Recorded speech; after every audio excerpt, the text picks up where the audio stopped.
Hello friends, welcome to my YouTube channel D triple S B T G T S S T. आज की video में हम जो polity 6 class NCERT है उसका फोर्थ चैप्टर डिस्कस करेंगे। हमारे फोर्थ चैप्टर का नाम है लोकतांत्रिक सरकार के मुख्य तत्व, यानी कि main elements of democratic government. Friends, ये हमारी क्लास स्कूल के बच्चों के साथ साथ जो C TET, H TET, D triple S B, K V S, N V S और अदर स्टेट टीचिंग एग्जाम्स के लिए रेलिवेंट है। स्कूल के स्टूडेंट्स के लिए ये इस वजह से रेलिवेंट है क्योंकि स्कूल में भी शॉर्ट क्वेश्चन आंसर पूछे जाते हैं, तो उनमें हम ये इस क्लास की नॉलेज को यूज़ कर सकते हैं। स्टार्ट करते हैं हमारा फोर्थ चैप्टर।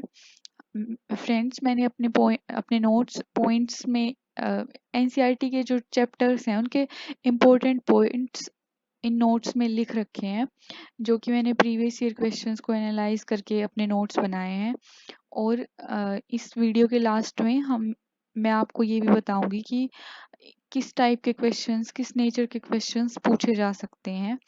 और हम जब हम कोई भी चैप्टर पढ़ते हैं तो उसके बाद हमें खुद से ही ये एनालाइज करना है कि किस कौन ये जो पॉइंट्स हैं, इंपॉर्टेंट पॉइंट्स एनसीईआरटी के, इनसे कौन कौन से क्वेश्चंस बन सकते हैं, ताकि और अगर हो सके तो अगर जब आप अपने नोट्स बनाओ तो क्वेश्चन आंसर फॉर्म में बनाना। जैसे कि एग्जांपल मैं देती हूँ। हमारा फर्स्ट जो पॉइंट है वो साउथ अफ्रीका के बारे में है। जो साउथ अफ्रीका है उसमें कई प्रजातियों के लोग रहते हैं, जैसे श्वेत, अश्वेत और सांवले। और जो भारतीय हैं वो सांवले कैटेगरी में आते हैं। जो जो साउथ अफ्रीका है उसका एक रीजन है, उसका एक क्षेत्र है सोवेटो, और ये दक्षिण पश्चिमी हिस्से में स्थित है साउथ अफ्रीका के। और जो ये क्षेत्र है इसकी विशेषता ये है कि यहाँ पे सिर्फ अश्वेत लोग ही रहते हैं, यानी कि जो काले रंग के लोग हैं वो वो सोवेटो में रहते हैं। यानी कि यहाँ पे जो मेजोरिटी है वो ब्लैक लोगों की है और गोरे लोग यहाँ पे माइनॉरिटी में है।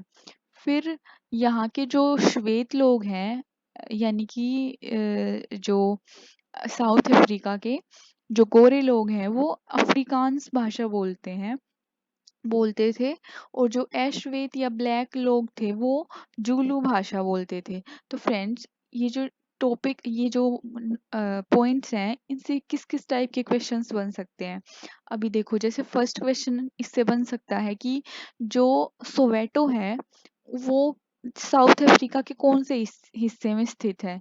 तो इसका आंसर है दक्षिणी पश्चिमी हिस्सा।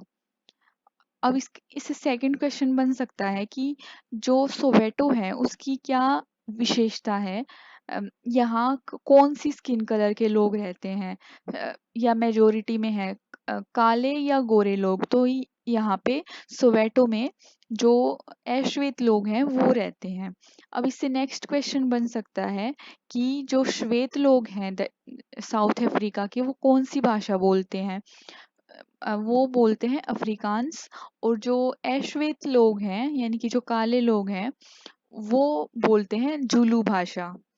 सो फ्रेंड्स, इस तरीके से हमें इन एनसीईआरटी के नोट से क्वेश्चंस फाइंड आउट करने हैं कि कौन से क्वेश्चंस पूछे जा सकते हैं, बन सकते हैं। हमें एग्जाम क्लियर करने के लिए एग्जामिनर वाला पॉइंट ऑफ व्यू अडॉप्ट करना होगा, उसको कैच करना होगा कि वो किस टाइप्स के क्वेश्चंस पूछते हैं, और उसी के बेस पे अपनी प्रिपरेशन को आगे बढ़ाना होगा।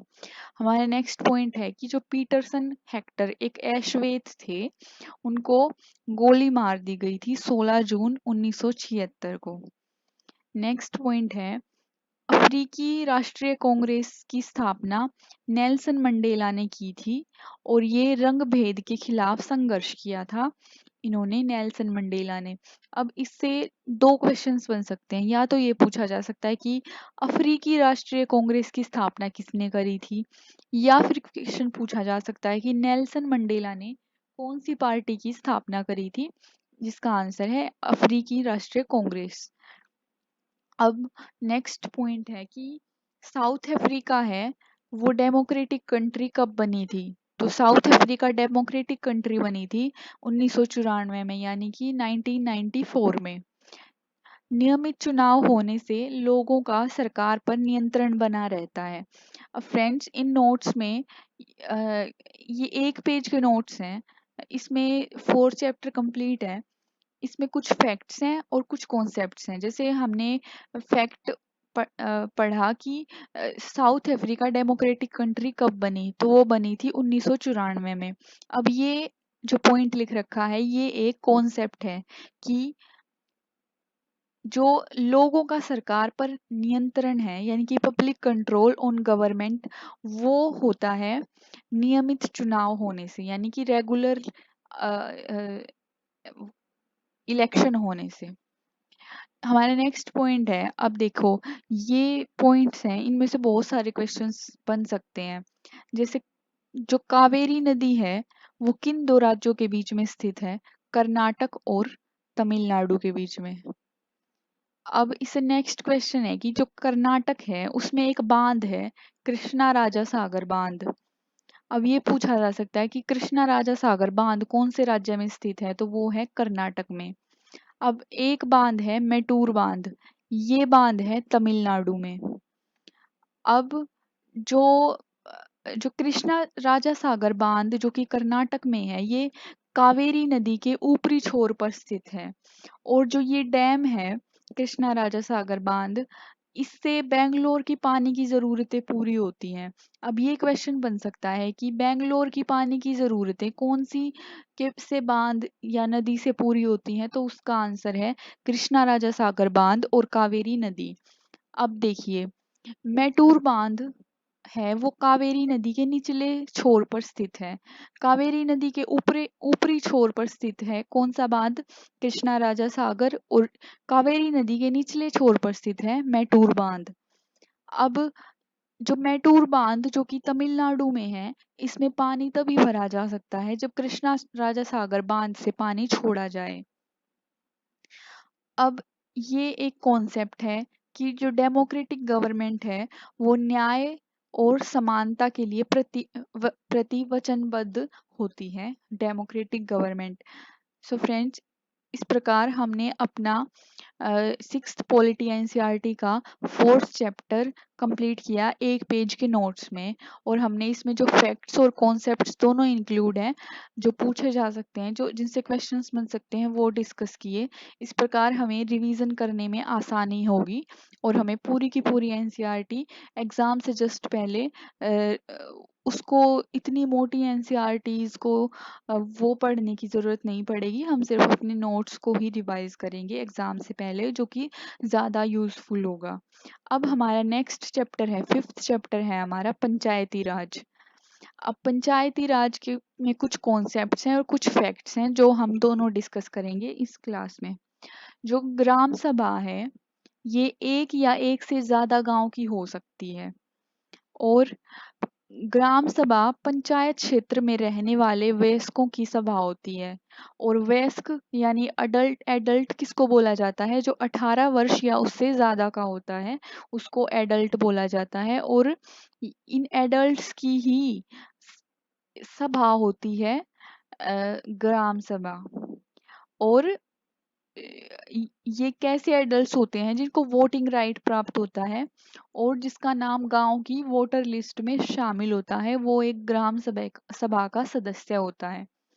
यह पंचायत को मनमाने ढंग से काम करने से रोकती है। कौन, अब ये ग्राम सभा के कार्य या उसकी भूमिका के बारे में बताया गया है कि जो पंचायत है उसको मनमाने ढंग से कार्य करने से रोकती है। और ग्राम सभा क्या करती है, पैसों का दुरुपयोग और कोई गलत काम न हो इसकी निगरानी करती है। चुने हुए प्रतिनिधियों पर, जो इलेक्टेड रिप्रेजेंटेटिव्स हैं, उन पर नजर रखने, लोगों के प्रति उन्हें जिम्मेदार एवं जवाबदेह बनाने में, यानी कि इनको रिस्पॉन्सिबल बनाने में इम्पोर्टेंट भूमिका प्ले करती है ग्राम सभा।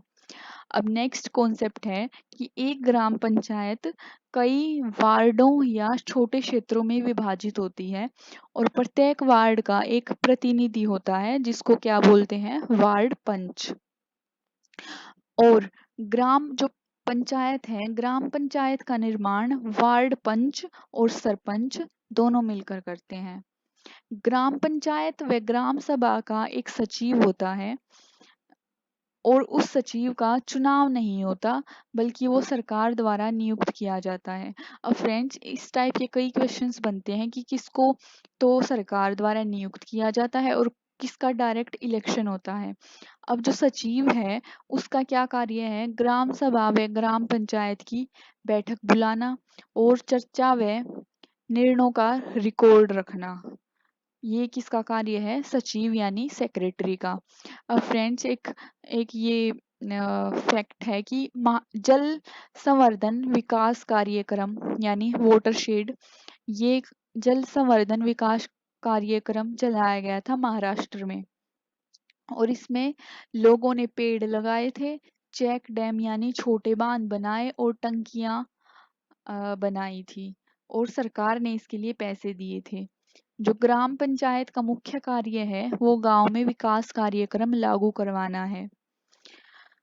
ग्राम सभा ही पंचायत के काम को स्वीकृति देती है। निर्मल ग्राम पुरस्कार, ये एक फैक्ट है, 2005 में महाराष्ट्र के 2 पंचों को दिया गया था। कौन सा पुरस्कार, निर्मल ग्राम पुरस्कार। कुछ राज्यों में ग्राम सभाएं काम करवाने के लिए समितियां बनाती हैं। क्या बनाती हैं, समितियां बनाती हैं। और जैसे एग्जाम्पल है निर्माण समिति, ये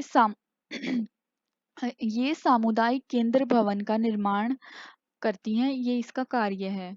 जैसे एग्जाम्पल है निर्माण समिति। इन समितियों में कुछ सदस्य ग्राम सभा के कुछ पंचायत के होते हैं। कुछ सदस्य इन समितियों के ग्राम सभा के और कुछ सदस्य पंचायत के होते हैं, दोनों से लिए जाते हैं। जो ग्राम पंचायत है उसका कार्य होता है गांव के लोगों को रोजगार देने संबंधी सरकारी योजनाएं लागू करना। पंचायत है उसके 3 स्तर होते हैं।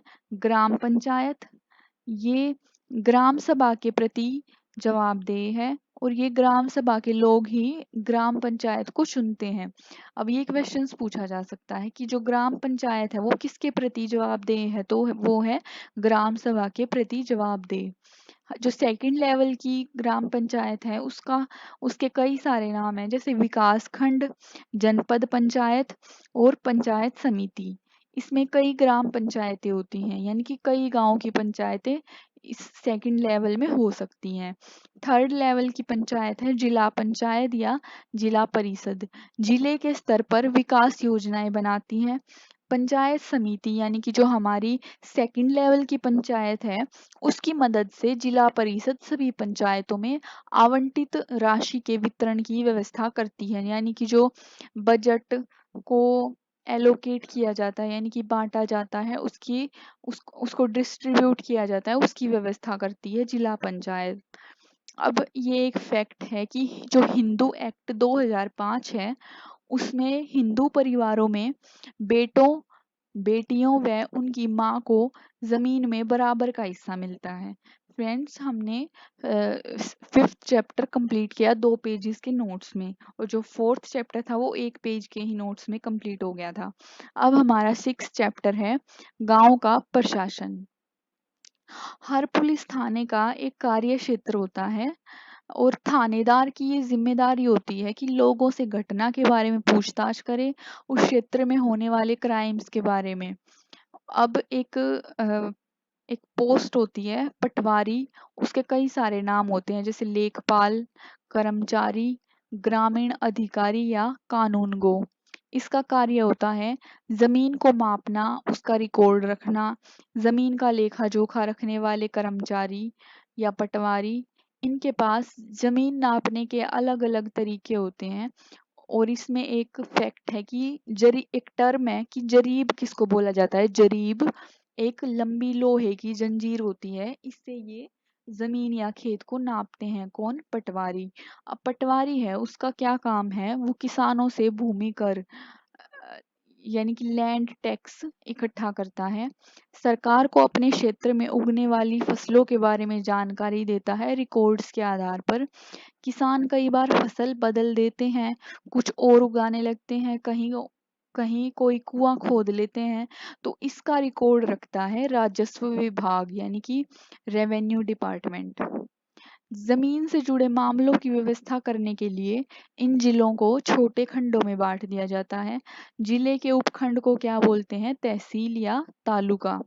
जिले के उपखंड को क्या बोलते हैं? तहसील या तालुका। अब देखिए, सबसे ऊपर होता है जो हम प्रशासन के बारे में यानी एडमिनिस्ट्रेशन के बारे में पढ़ रहे हैं, तो सबसे ऊपर होता है जिला अधिकारी, उसके नीचे होता है तहसीलदार।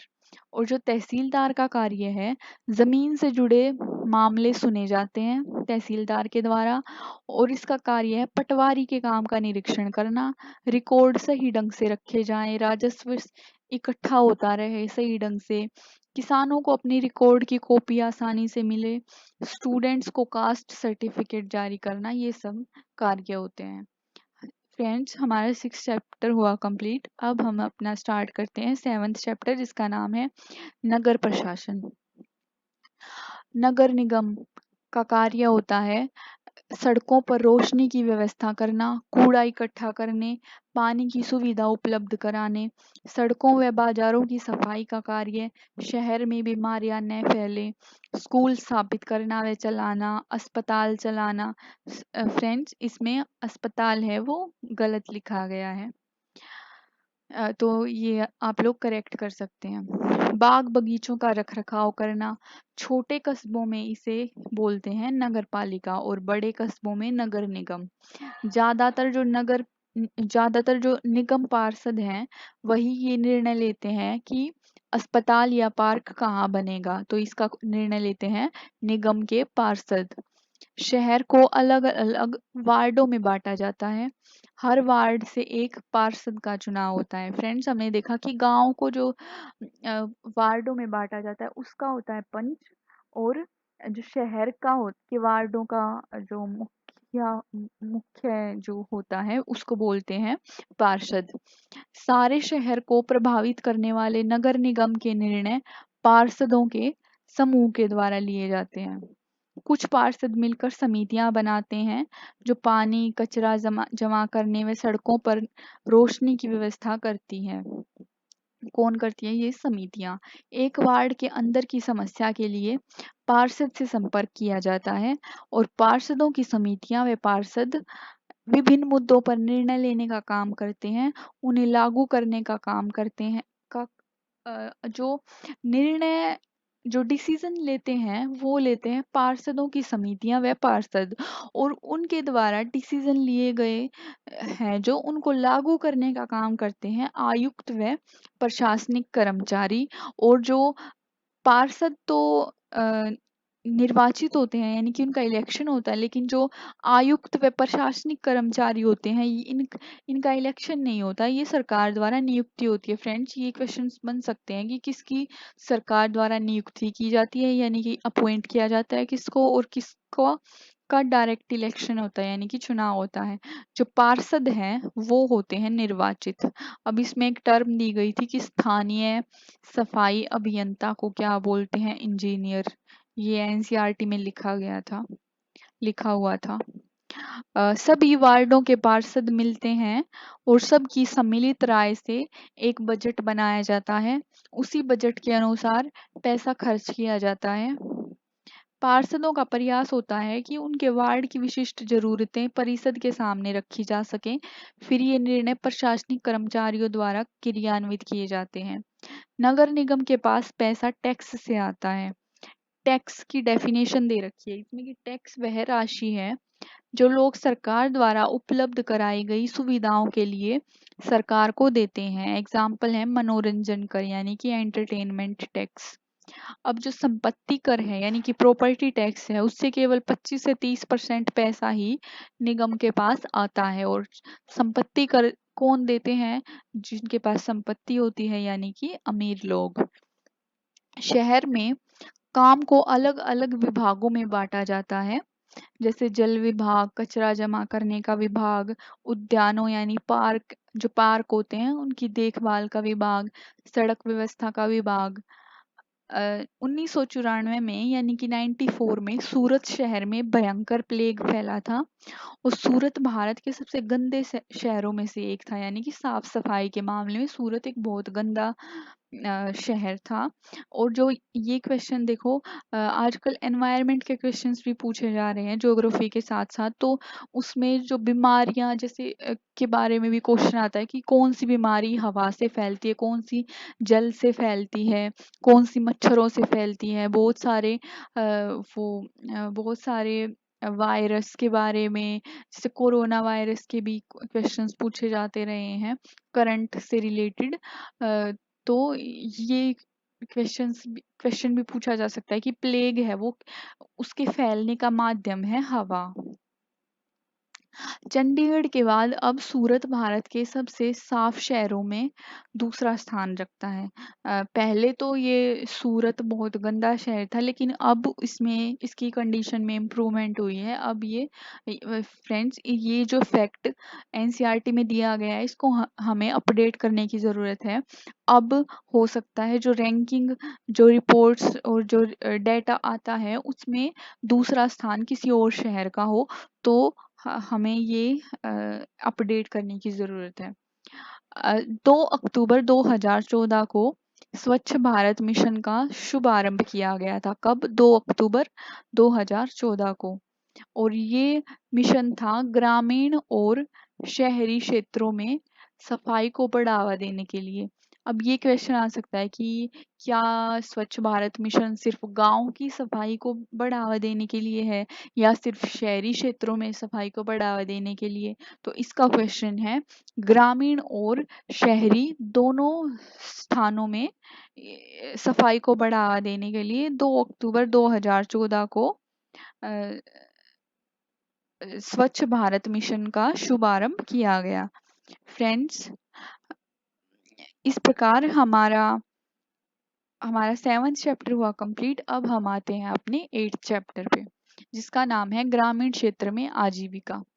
फ्रेंड्स, तमिलनाडु में एक गांव है कलपट्टू गांव, और ये समुद्र तट किनारे पर स्थित है।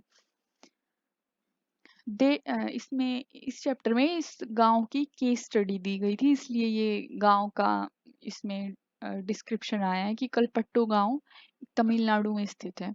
देश में करीब 40% खेती और मजदूर है, यानी कि जिन ऐसे मजदूर जिनके अपने खेत नहीं हैं।